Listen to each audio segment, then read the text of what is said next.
Well, I don't think there's anyone out there who doesn't want to feel more connected, more present, and more alive this year. That's what I call spirituality. Okay, for our Best Life class today, we're joined by some of my favorite spiritual teachers. Reverend Michael Bernard Beckwith, who's the founder of Agape International Spiritual Center. All of you Agape members out there, yes, he's here. And author of the new spiritual book. It's called Spiritual Liberation.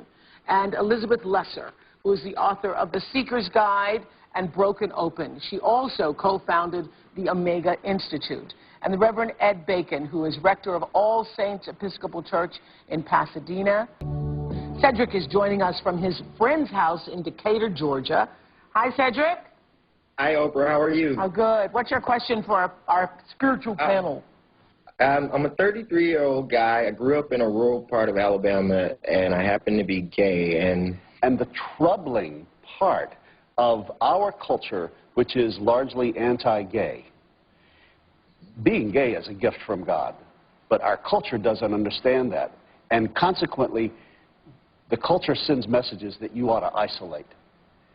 And isolation is the antithesis of what all of us need. We need community. We simply can't do spirituality. We can't be our best self. We can't be fully alive without a community. Well, you're the first minister I ever heard say being gay is a gift from God. I can tell you that. But now you're here, too. Now you're here, too. Okay. Now you're here, too. And that has nothing to do... You are the first two ministers I ever heard say being gay is a gift from God. Well, of course it is. Absolutely. First of all, we're not talking religion here. We're talking spirituality. And Cedric didn't just happen to be gay. Right. You know, people don't just happen to be gay. You know, when people are born, they have that type of orientation. So he is gay by divine right. And so we need to understand that. So he has gifts and talents and capacities that he's supposed to deliver to this particular society. Now, there are certain religions that would frown on that and make it some kind of wrath from God or this type of thing. But spirituality is indicating that he's the image and likeness of God just as he is. Yes, yes. So do you believe that, Cedric? Do you believe that? Well, honestly, prior to the show today, I hadn't really grasped it. But since watching most of the guests on here today and listening to what you guys have to say, I think I'm going to leave here with a renewed vision. So I'm getting it. Thank you so much, Cedric. We'll be right back. I was on that show with Oprah this past week.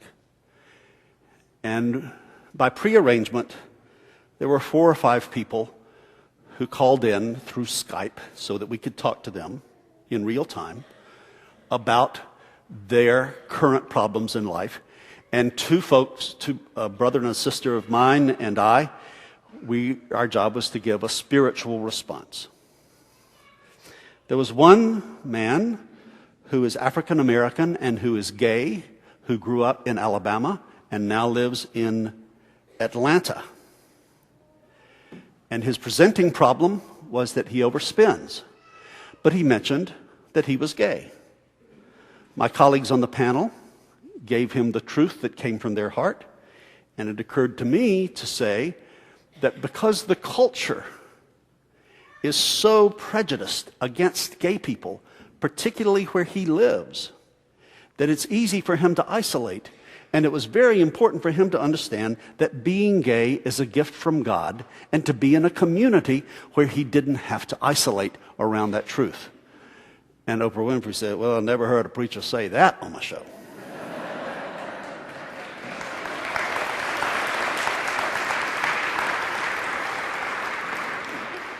And then the other clergyman on the panel says, well, there are 2 of us now.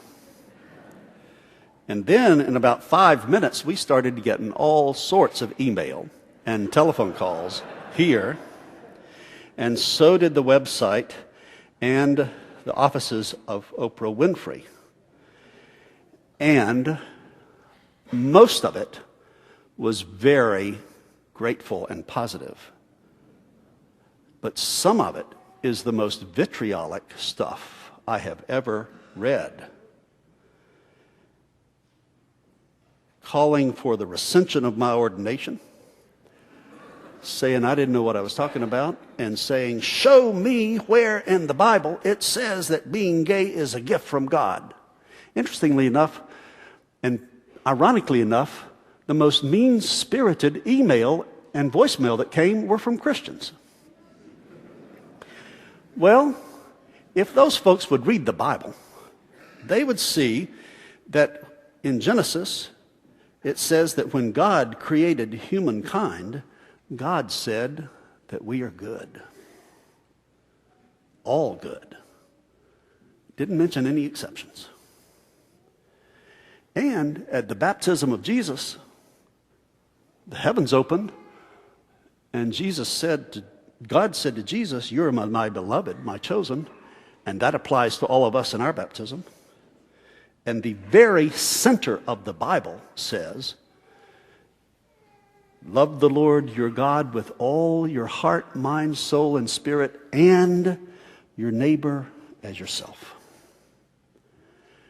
Whenever you and I love our neighbors as ourselves, we've gotten political.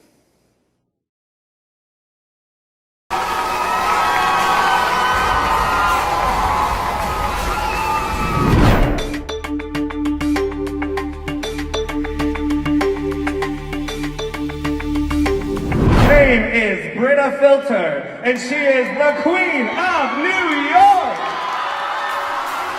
Yeah!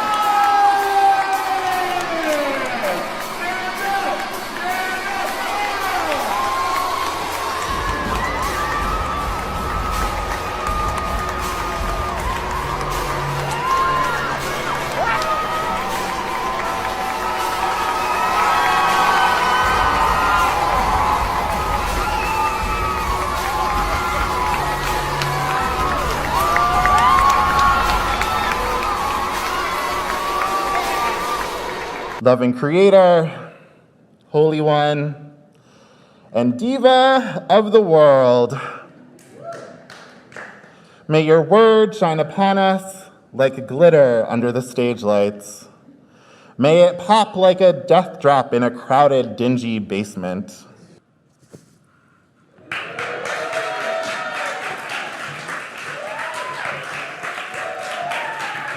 We confess that we have demanded too much from the earth.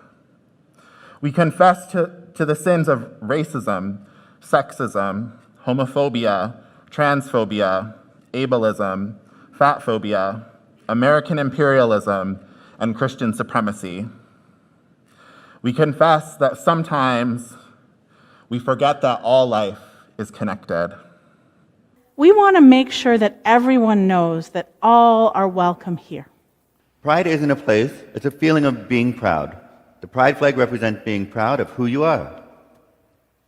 We fly to show pride and support of our LGBTQ friends. Let's start with gay. Someone who's gay is attracted to people who are the same gender as them, like a man who's attracted to a man, or a lady who's attracted to a lady.